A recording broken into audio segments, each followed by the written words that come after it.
we go. Okay, so I started recording. There we go. So, as I said, it's good to start the recording. A little confused. There you go. Okay, so as I said, welcome to our webinar on coaching and mentoring with technology. It is part of our Digital Promise Adult Learning webinar series that now has been going for roughly a year or so. I am Patty Konstantakis. I'm the Director of Adult Learning Initiatives at Digital Promise. And today we have with us two folks from a company called Mentored that I ran into these guys not too long ago, got excited. They have and they're going to tell you more about it. They're taking on kind of the problem that I think we all are wrestling with these days around, how do we provide extra support for struggling students, for struggling workers?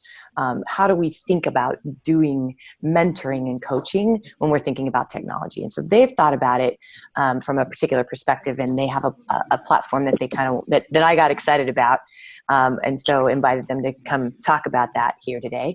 But I know there may be others, and I'm not really sure. I'm looking through the list here, and I don't know if on the phone or whatever, but David Rosen, I don't know if you're here. If you are, love for you to chime in around some of the stuff you're doing around mentoring and coaching. And Lindsay Hall, I'm not sure if you're here as well, but if you are, same for you, because I know you guys are thinking about it, or anybody else who's on the webinar here, feel free to kind of jump in with your perspective on kind of the problem isn't the right question here, but like, as we think about mentoring, how are you guys thinking about it? Feel free to jump in here and bring your perspective to this conversation. We have a relatively small group today, which is great. So let me just go through a couple logistics, and then I'm going to hand it over to Mark and to Dave from Mentored. One of the things I'd ask you, if you're on the phone, I can kind of mute you guys, but if you can just beware that maybe you can put yourself on mute because sometimes feedback and all those sorts of things. And then you can unmute yourself, certainly, to ask questions. Normally, we can do questions either way here. There's a chat function here that you're welcome to put questions in or comments or any of that kind of stuff, and then I can surface those to Mark and to Dave. But again, because we're a relatively small group, I think it might be just fine for you to kind of unmute and ask a question, and that's completely fine. This at the end here will give you their contact information and other resources as they mention them, etc. I'll compile that into an email that we'll send, including a link to the recording of this webinar, so that you guys can all come back to this and also share it out with others as who might be interested, etc. So with that, I'm going to hand it over to Mark Yasowitz, who is the president of Mentored. And let me just stop sharing here. And then Mark, you're welcome to start sharing yours. Okay, great. Thank you. And good morning to everyone. I'm going to share my screen in a second here. I'm also going to be taking notes as well. So if I'm looking down, that's the reason. And so you just let me know that you can see my screen. I can. Okay, awesome. Well, thank you everyone again, and good morning. Our company is called Mentored, and throughout our presentation, as Patty mentioned, I think we have a reasonable size of participants here, so that we would love this to be interactive. We love to hear your thoughts around this notion of mentoring and coaching, and how you're able to sort of move people forward from point A to point B. We built a platform and a solution and are running programs with the goal of trying to improve people's lives. And we're excited about what we've built and excited about the programs, but we're always looking for best practices and ideas from people who are out in the field. It's funny, mentoring is not a new notion. And we called our company Mentored for a specific reason. I mean, if you go back, we actually have a joke here at Mentor that Alexander the Great would have been Alexander the so-so if he didn't have Aristotle as his mentor, right? And this notion of coaching and solutions, one-to-one guidance and support has existed throughout history. And it's really, the way that people learn for many, many centuries. We went to universal education, obviously, in the late 1900s. And since then, classroom sizes have ballooned. And the idea that you can get personalized guidance and attention and support has sort of fallen off the map a little bit. So we're trying to bring that back in scale and really use 21st century tools to be able to deliver that in ways that were never before possible. I think being on this Zoom right now is indicative of the types of tools that we can use. Zoom or Google Hangouts or Skype are great communication tools for live guidance, but what we've been trying to do is incorporate all different forms of communication to be able to reach people anytime from anywhere and for them to access these support tools at their convenience. And then layering in some behavioral science techniques to keep people on task and accountable for their best intentions. We're going to run you through a few slides here which talk about our platform. But again, please feel free to interrupt us. We'll have a Q&A session a bit later on as well. So with that introduction, let's tell you a little bit more about Mentored. We've been around for a little over 3 years. And the way that we describe ourselves is as a multimodal learning and coaching and engagement platform.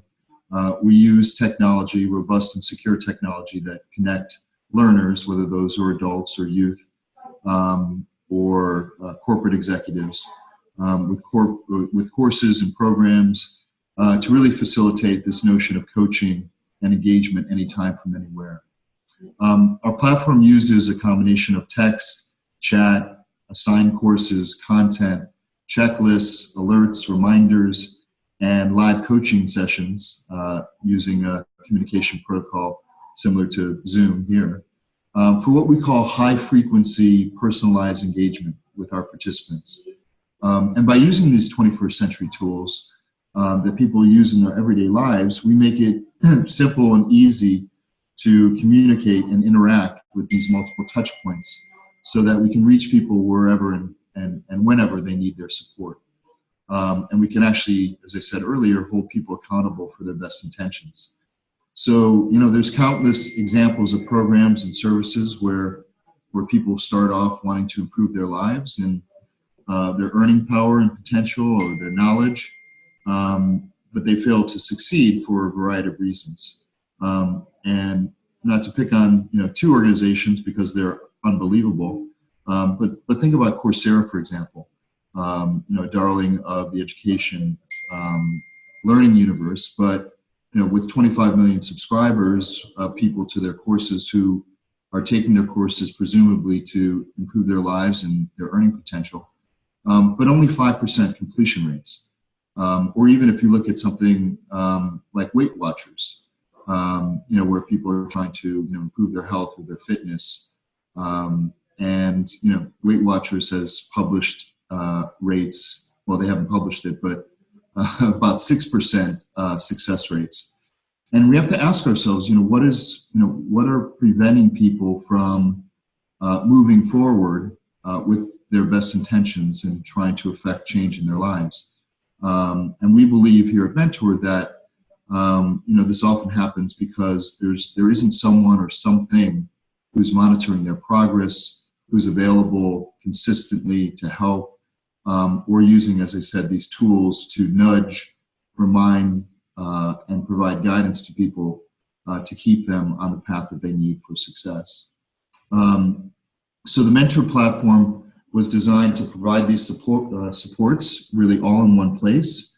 And we customize our programs with our partners based upon their needs. So whether it's designing a platform for Columbia University to allow their undergraduate students to work with public school students in areas of New York where they can use assistance and guidance in math, or whether it's using our platform to coach opportunity youth or adults who are unemployed back into the workforce with job coaching programs and mentoring programs that we're running in the Central Valley of California, or in Newark here in our backyard, where we're connecting youth from schools to employees at Google and Scripps and other organizations to open their eyes to job opportunities and career paths that they may never have known about before. We're about connecting people in scale with a platform that provides us support and guidance on a continuous basis, improving lives and hopefully with a social mission of making this type of interaction accessible and affordable for our partners and their participants. So with that introduction, I want to turn it over to Dave Garza, who's our head of partnerships, to tell you a bit more about what we're doing here in this area.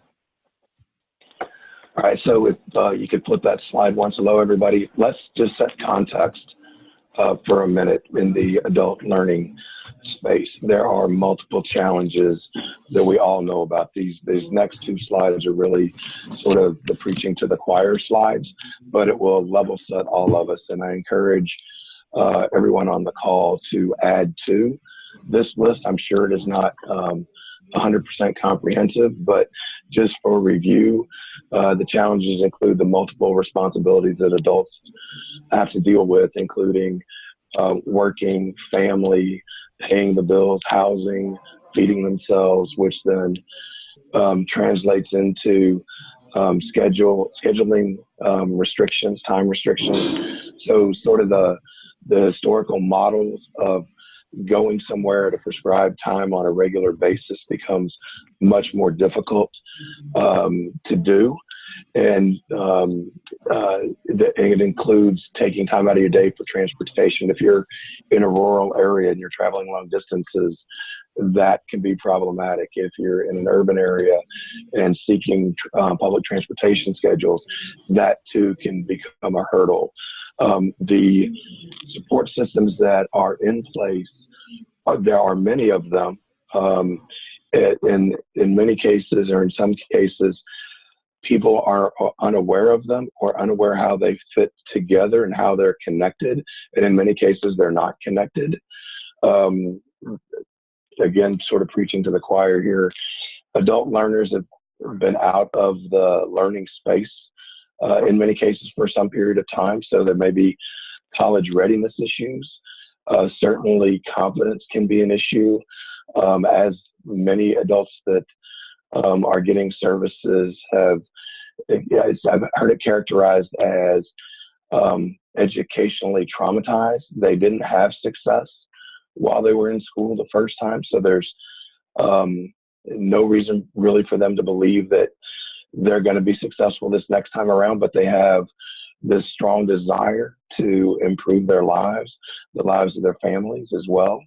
And then we have other challenges that are not singular to the adult community, but disabilities can certainly play a factor, as well as language barriers where English may not be the primary or first language of someone being served. And then let me open it up to the group here for a second. Let's make this list longer. What are other things that are typical challenges that we wrestle with on sort of a daily basis? Patty, I think you got to mute me. One of the other things I think about is health. A lot of our adult learners have health issues and are unable to come to class. And who was that? That was Nazneen. Thank you. Others?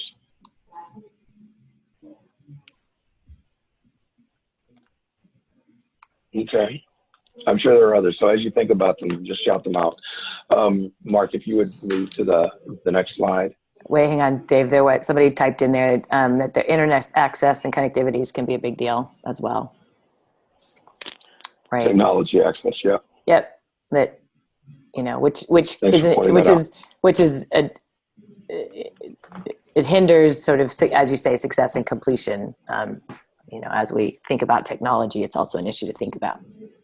Yeah, I mean, one of the things that we thought about, and Mark may elaborate on this a little bit more, is as we were thinking about the platform and developing the platform, we thought about all the different demographics of individuals that might be taking part in a coaching, a mentoring, a tutoring, a counseling, a professional development activity in which the platform could be leveraged.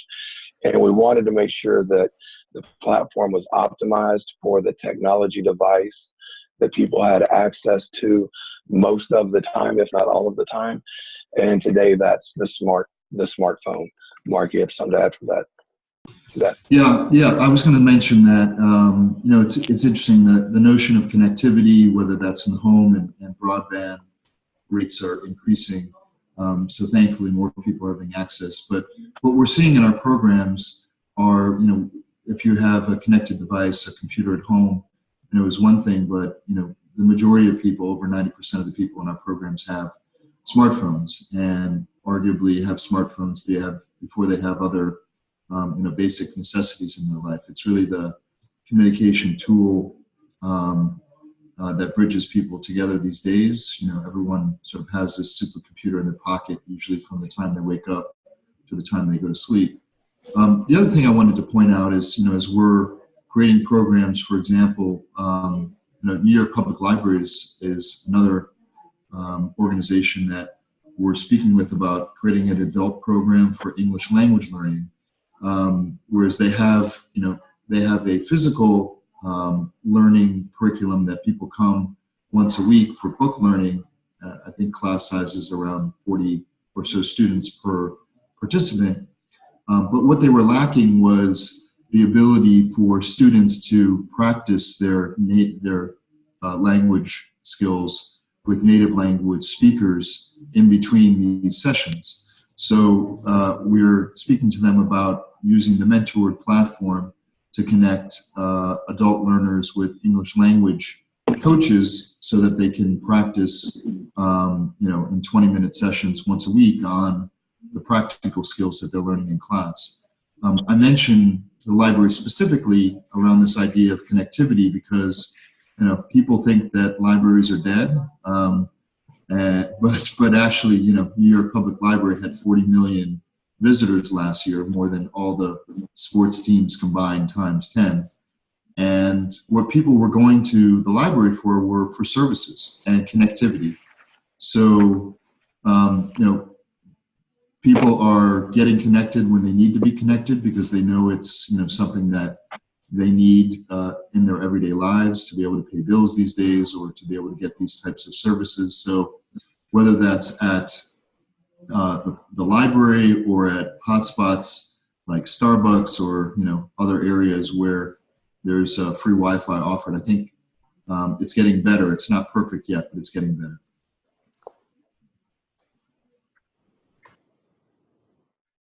And Mark, can you go to the next slide then? So this is this is also a preaching to the choir slide here, but this was a study done in the mid 80s, pre-internet, pre a lot of technology. I think maybe it was the Macintosh was the computer at the time, but this still holds true today, and it makes perfect sense. But it was validated in a study that the more individualized attention that somebody gets, the more persistent they're going to be in what they're trying to do, the more engaged they're going to be, the chances of them reaching their goals or objectives are maximized. And so nothing has changed other than we've now got the ability to leverage significant new 21st century technology and communication tools to make individual coaching much more accessible than it was when this study was done. Okay, next, Mark. Okay, so let's talk a little bit about some of the models that are in place. And I would love to hear again from folks participating in the call to highlight models that they're aware of that are innovative, that we should all know about. But in the folks that we talk to, the historic model still holds, which is I'm asking you to be somewhere to meet with me at a prescribed time, at a prescribed interval, and we'll work on the objectives we've set out for us in the program. And what tends to happen in those models is that the first part of the subsequent meeting is reviewing what was supposed to be done from the last meeting. So there's a loss of momentum, so to speak. In many of the models, there's a one-to-many sort of caseload. And so the individualized aspect, it doesn't exist at the level that it could. And success coaches or mentors are also dealing not only with larger numbers, but they're also dealing with multiple populations. So it could be from 10 to 10:30, a military veteran. From 10:30 to 11, it could be a student struggling academically. From 11 to 11:30, it could be a first generation college student. So there's not the opportunity to really be very, very close to the individuals because of the sporadic nature of those meetings. So inconsistent interactions, and there's no real data capture to monitor progress. So what did we talk about?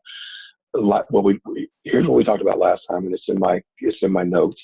And what do we do to move forward? So it's less than ideal. Now, folks are beginning to use and integrate technology into their models, but they're separate. So they may use email, they may use texting, they may use phone calls, they may use things like Skype, but they're not connected. They're all disparate. So what we'll show you in just a bit is the connected nature of the platform and what we're doing, and leveraging, as we've mentioned a few times now, the 21st century communication tools that people are used to using every day.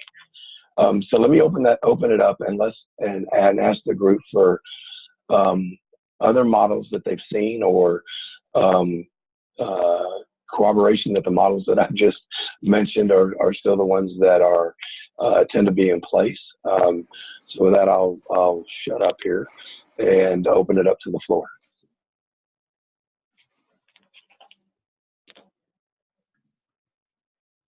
Is there a strong disagreement? These are somebody tell me something. Agree or disagree, or agree or disagree. This is Nazneen. I just wanted to throw this out. The thing is, I work with students who are community-based folks. They are working or they're not working, and they're in the classroom. What happens with them and technology is many of them have not sat in front of a computer. So I've had to back up a lot. And they have mouse control issues, they have typing issues. So that's where my starting point is. So in terms of that, what I've done as a model is use the projection unit to project basic computer skills as a class and focus on that, because they have language barriers also.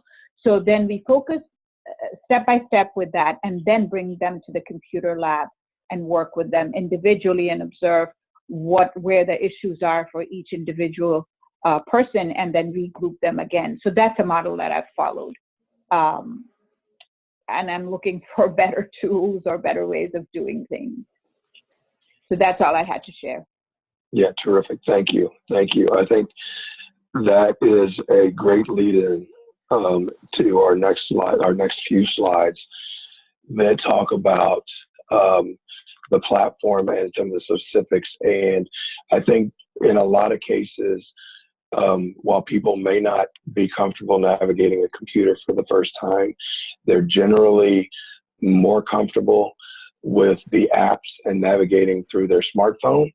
And so we've been able to take advantage of their comfort level there to make use of the technology advantages with the platform. So Mark, if you want to take over from here. Yeah, sure. So,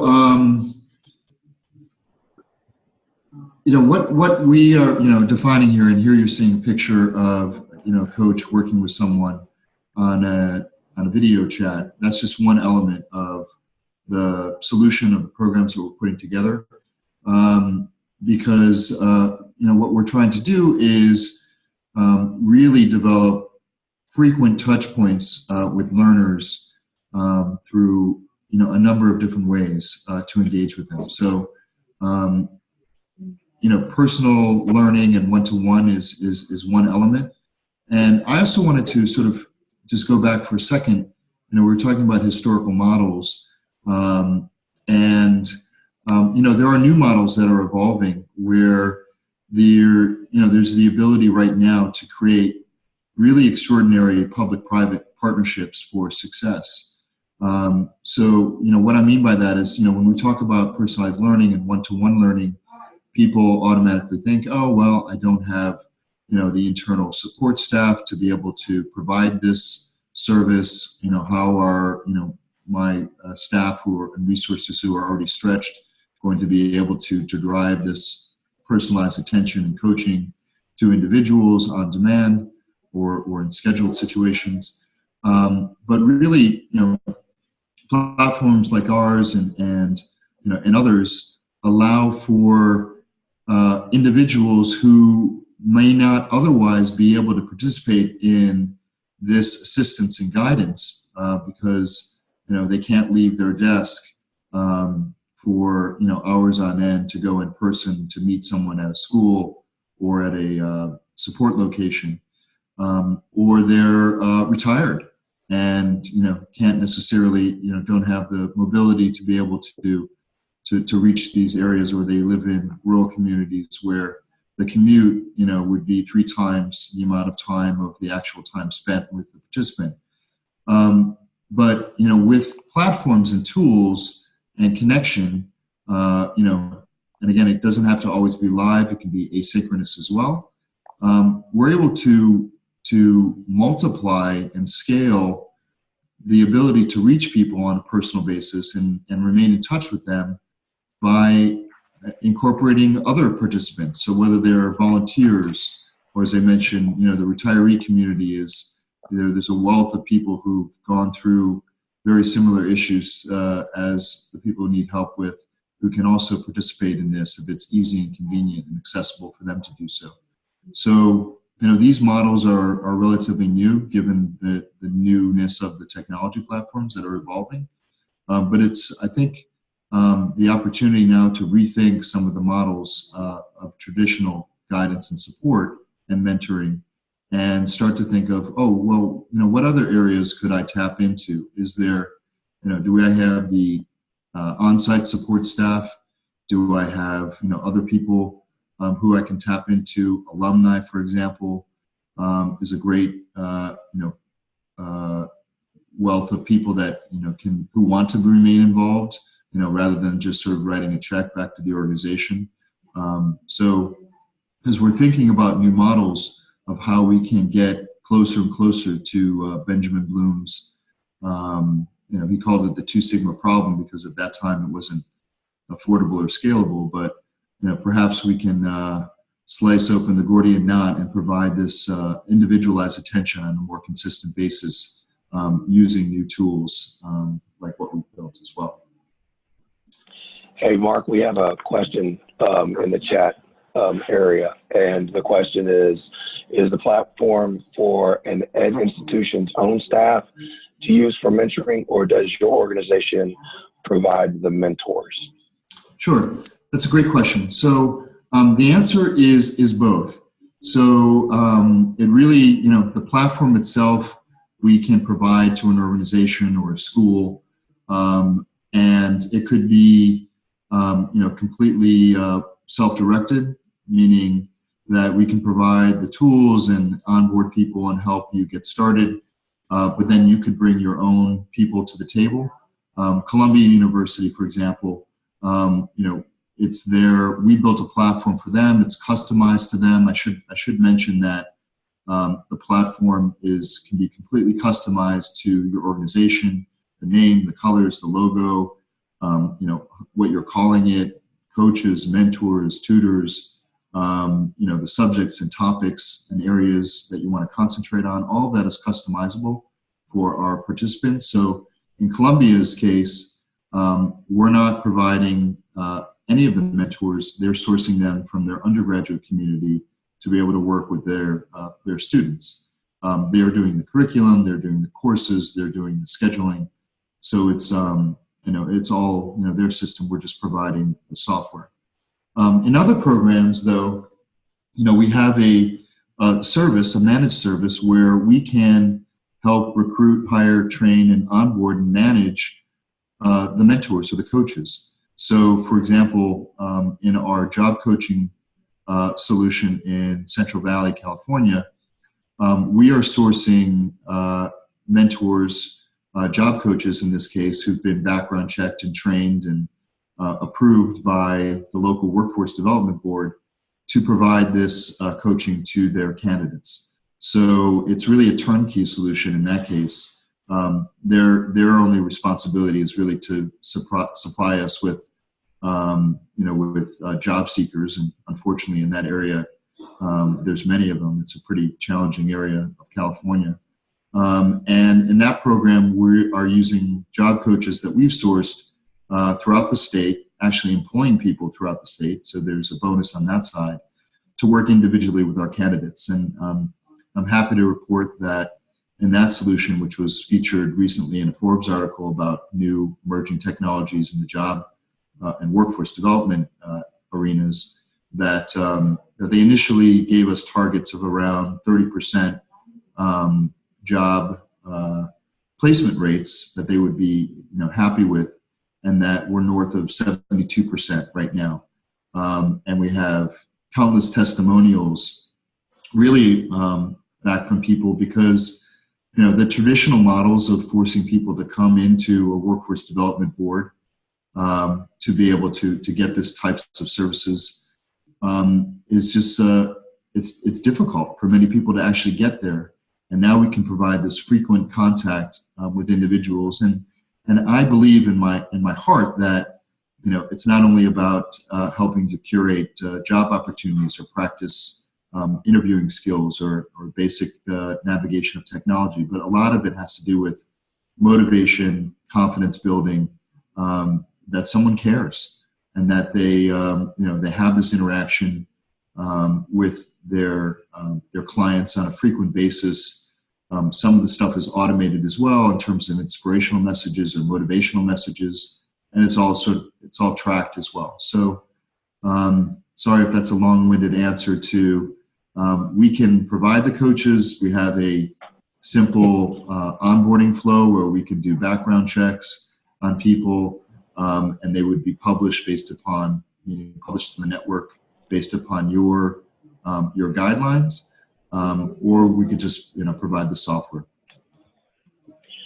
So Mark, we've got I think maybe 6 slides left or something like that. We're a little bit past half the hour. So the next 2 slides I think are important because it just provides some depth and context to the platform. Great. So the communication tools, I think I've mentioned these before, just to go into a little bit more detail. Scheduling a meeting tool, so to be able to schedule a live session with someone that can be both chat, it could be audio, it could be video.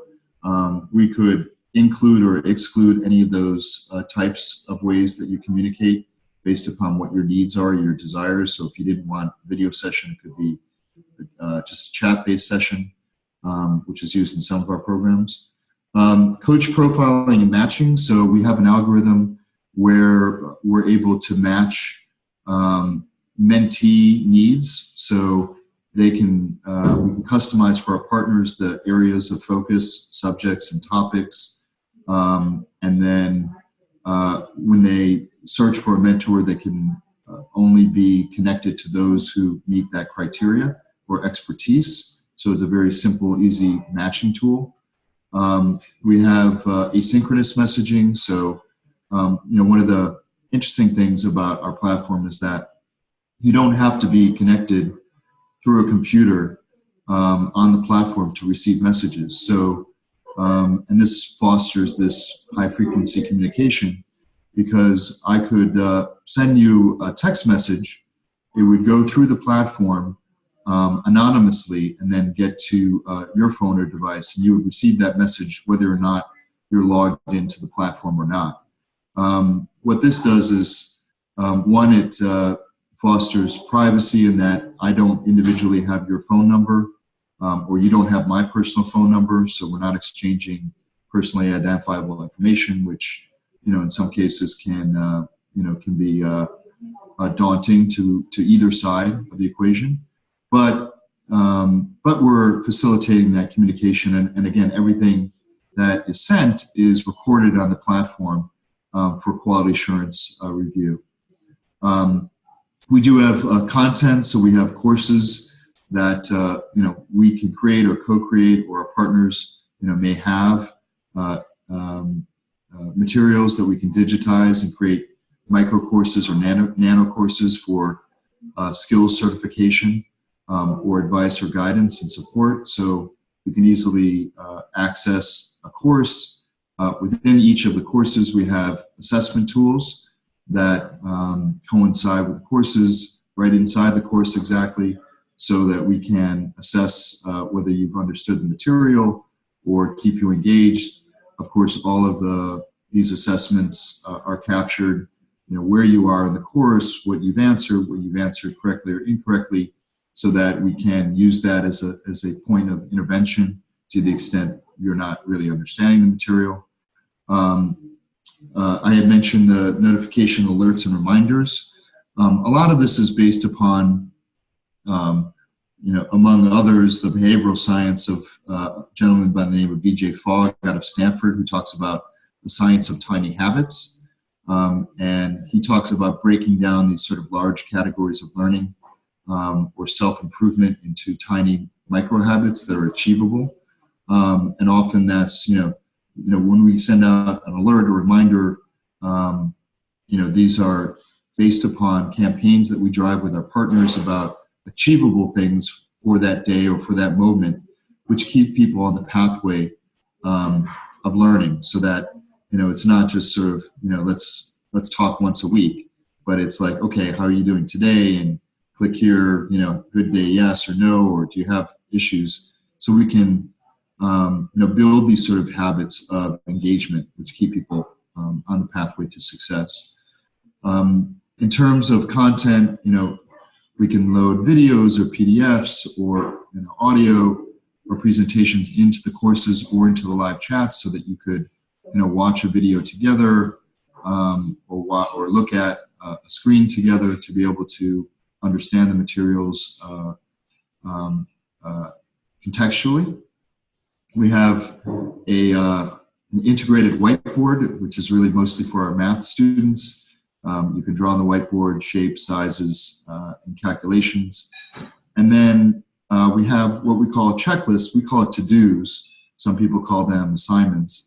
But this is a running tally of exercises or things that can be assigned within the platform, either at the beginning, when you sort of sign up for a program. It can be automated so that you have a series of these assignments that you can easily see. They have due dates. They can be scheduled temporally, or you can have your mentor add to your to-do or checklist over time. So this, again, keeps people on task of what they're supposed to be doing, when they're supposed to be doing it, and kind of reminding them of what they need to do and rewarding them for a completion list of what they've already accomplished. The data and analytics I've mentioned before, everything in the platform, unlike virtually every in-person traditional way, is recorded. It's archived. It's transcripted. There's no need really for any self-reporting, which is time-consuming. The beauty of using or leveraging technology in a platform is that we have data on all instances of connectivity, who's opened what, who's where, how much have they completed, who's interacted, who's lagging behind. And you can search that database based upon subjects or topics and really sort of improve upon what's, what you're trying to accomplish. Is there an opportunity, like, are there notes and things too that you can put in there? Is it that you can pull back up that sort of gives you a qualitative perspective? Great question. Yeah, that's a great question. So, sorry, I didn't mention that at the end of every session, there's a rating scheme. So there is a 5-star rating scheme, as well as an opportunity to put in comments about your session. And so, we don't publish the ratings for all the people. It's not like we're not trying to do a Yelp for the mentors, but really this is a quality assurance tool to be able to review sessions, to be able to tag any sessions that are rated below a certain star rating. So that could be for additional training or guidance or professional development. And it's bi-directional as well. So the student can rate the mentor and the mentor can rate the student. And that is a searchable database so that we can see results or take notes, or the notes can be accessible from the previous session to the next session of what they've accomplished. So to answer your question, hopefully yes, for that. And of course, all the assessments I previously mentioned are captured so that we know who's on task and who might need a little push or help. The use cases, and I mentioned these, so I won't spend too much time on the slide. We've been using this platform for professional development, career development, academic development, what you would call traditional tutoring, English language training, soft skills development. So we're working with companies who bemoan the fact that people are arriving at their companies without a lot of the soft skills that are required, such as working in teams or leadership or conflict resolution training, and that the 2-day seminar that you get when you arrive at your company is fairly useless in terms of being able to teach people how to behave or when to behave or what to do, and that they need more consistent training for both upskilling as well as retention purposes. We're working with adult populations and youth populations on career readiness, and this notion of maintaining this balance between work, school, and life. So this is the final slide, our sort of wrap up. We think of it as your personal coach that's with you every step of your learning experience, and so that we can bring back this help. It's the irony for having all these communication tools that we have today, and smartphones and apps and so forth, is for as connected as we think that we are, having these tools for instant communication, we're actually in many cases more isolated than we've ever been before. And we hear this in our programs that there's a lot of people who need help out there, but feel isolated, and they're not necessarily turning, whether that's out of, the habit of never, knowing or how to reach out for help or guidance. They just don't. And so what we're really about is providing this sort of safe, easily navigatable, if that's a word, platform to be able to bring this back up and scale. Can you guys give some examples of, and I'm trying to kind of imagine how it goes to use this. So I'm sure you have plenty of users, but can you give us a couple of examples of, like, where it's being used and how it's going. You know, I'm looking for the anecdotes, right? Of the stories of you know, maybe one or two that could give us a good sense of how people are using it. Sure. So I'll give you, you know, one adult story and one youth story from the different platforms. So I had mentioned a few times that we're doing job coaching in California, about to also launch in Texas and Oklahoma and Wisconsin. So in that case, we are connecting job seekers with job coaches who can help them with basic skills. So we are sent all sorts of candidates. You know, some are just beginning their career search, and others have been out for a while. And so just a few weeks ago, for example, we had a young woman who was applying for a job. She had been working with her job coach on curating jobs that would match her skill sets. She had an interview that morning that she was nervous about. She scheduled an appointment with her job coach to be able to practice an interview over the platform. And it's interesting that during that interview practice, at the end of it, the job coach mentioned to her, or asked her, so what are the questions that you're intending to ask of the employer here in your interview? And her reaction was, wait, I'm allowed to ask questions? So it's just sort of illustrative of, you know, that many of us sort of take these basic things for granted, and these tips and reminders can really sort of influence success and failure. And happy to report that she got the job and you know, is on her way. And it's very interesting in that program in particular. 78% of the people who've gone through that program don't want to end their relationship at placement. And they want to continue with this interaction with coaches because now they're concerned about keeping their job and, you know, about learning more about, you know, how to be a better employee so that they're advancing. So we're now speaking to many of the workforce boards about retention programs because under the WIOA Act, which finances some of these programs, there's a 12-month mentoring that's supposed to occur post-placement. So we've learned that, you know, that retention of a job can be as important as landing a job. So that's one practical way. I mentioned a program that we're running with schools in Newark. You know, very exciting to be able to connect students who, you know, who have never been, you know, off their block, let alone had access to people at Google or Scripps or Facebook, where we're marshaling corporate volunteers or corporate professionals who would never leave their office, you know, for 2-3 hours to be able to do this in person, but are in scheduled sessions with the freshmen and sophomores at this one school, where for half-hour sessions on Friday, they're meeting virtually with their corporate professional mentors to talk about you know, best practices, study practices, and job opportunities. And then the notion is on a quarterly basis, these same students will be visiting these organizations to see in person, you know, how it works on the inside.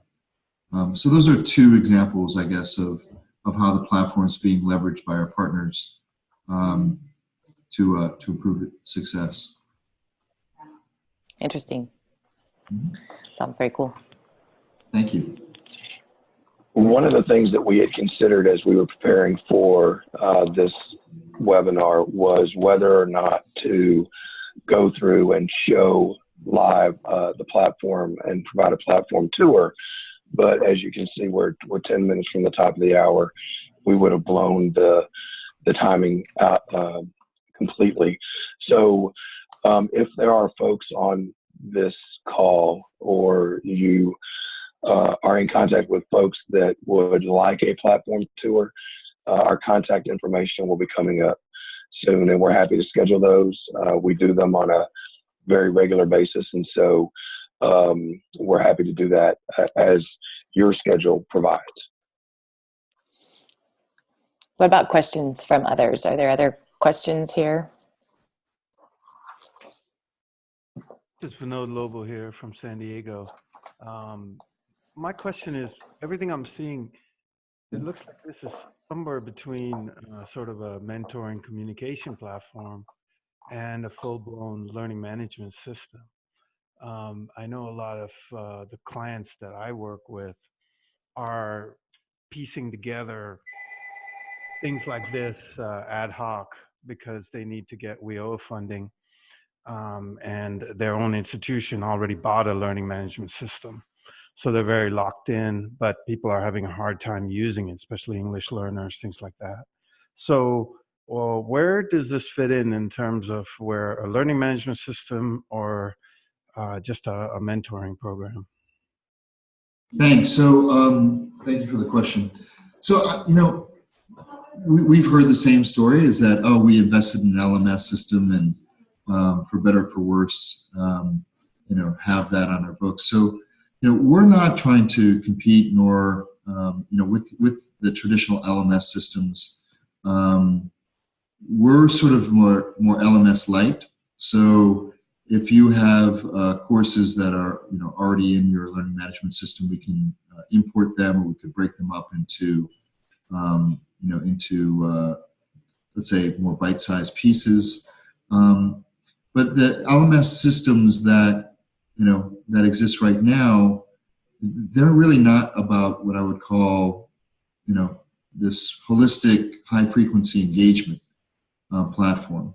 And so we're really trying to build an all-in-one shop that would incorporate the best parts of an LMS system. That you can come in, you can do assessments and review courses, but also take it a few steps further, which is around, you know, creating this pathway for people to sort of, you know, go from one step to the next. So as I mentioned, the checklist, the reminders, the alerts, the frequency of contact, the chats, the automated messaging that is delivered. You know, most of your traditional LMS systems don't provide that same sort of service. And we actually, we've integrated with some LMS systems so that that you could access our services, you know, from an LMS or vice versa. Does that answer your question? Yeah, thanks. I mean, the real issue, I think, for a lot of people is they need to get funded, and they're trying to do distance learning. And so something like this is kind of very much needed because, like I said, they're cobbling together Zoom, text messaging, and a bunch of things. And then they're on the gray area between, are they going to get funded or not? Because they're trying to do distance learning with curriculum, and then they just don't know whether they can have enough touch, you know, enough contact to meet WIO requirements. So definitely something like this is a helpful platform, but I can also see people extending it to replace some traditional LMS functions too. Yeah, I mean, first of all, thank you. We've spent a lot of time thinking about this and developing the platform for that very notion that it could, you know, sort of go beyond the traditional methods and modes. But, you know, to borrow from Halloween last night, the Frankenstein model is something that we've seen and experienced. And you're right. It's, well, we can use Zoom or Skype for this, or we could, you know, use a texting platform for that, or we could use, you know, an LMS for our courses. And it's, I think as Dave pointed out in the slide earlier, it's not helpful, it's not accessible, it's confusing to the candidate because they have to go in and log into various systems. And so we're trying to bring a lot of that all under one umbrella and really centralize the area where this can occur. And one thing I should mention is that, and as Dave said, we're happy to do any demonstrations for people if what we've said here wasn't intuitive. But it's not necessarily one person to one mentor. So you could have a series of people that are your mentor, your coach, or again, whatever you want to describe them as, in a various different areas. So you could literally have a roster of people. One could be, a volunteer. One could be a staff person. One could be an expert that you can turn to at various stages. So I don't want to give the impression that it's all kind of just one-to-one. It could be one-to-many on both sides of the equation. So really it centralizes your access to people who can guide you in various areas at various times. And as I've previously mentioned, it's very customizable to what you're trying to accomplish. So we don't just when we work with our clients, we don't just hand off the software and say good luck. We work hand in hand with them of, okay, what are you trying to accomplish and what's the end game here? What are the different tools that we should be using? What's the scope and sequence of the mentoring relationship? What types of courses do you have? What needs to be developed? And sort of really get to what your personal goals are and what you're trying to achieve. Because the one size fits all, like the LMSs, for example, we don't think that things change and needs change and technology evolves. So we're trying to and once we set that direction, of course, with a cloud-based platform, it's scalable as well to be able to change on the fly, which is not usually the case with some of these older systems that are less flexible.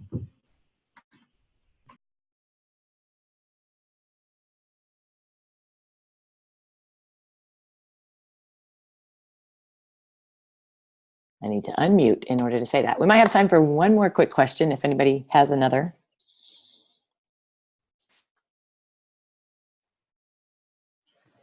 If not, then I thank you guys all for joining us here today. Here is Dave's contact information. It's pretty easy, dave@mentored.com. And Mark's is easy as well. He would be Mark at mentored.com. There you go. That's nice. And like I said, I will send their contact information as well as links to their website and links to this webinar out again to attendees today. So you can share that. And we would appreciate it if you do. So otherwise, I thank you all for joining us, and I am now going to stop this recording, and I hope to see you next time. Thanks so much.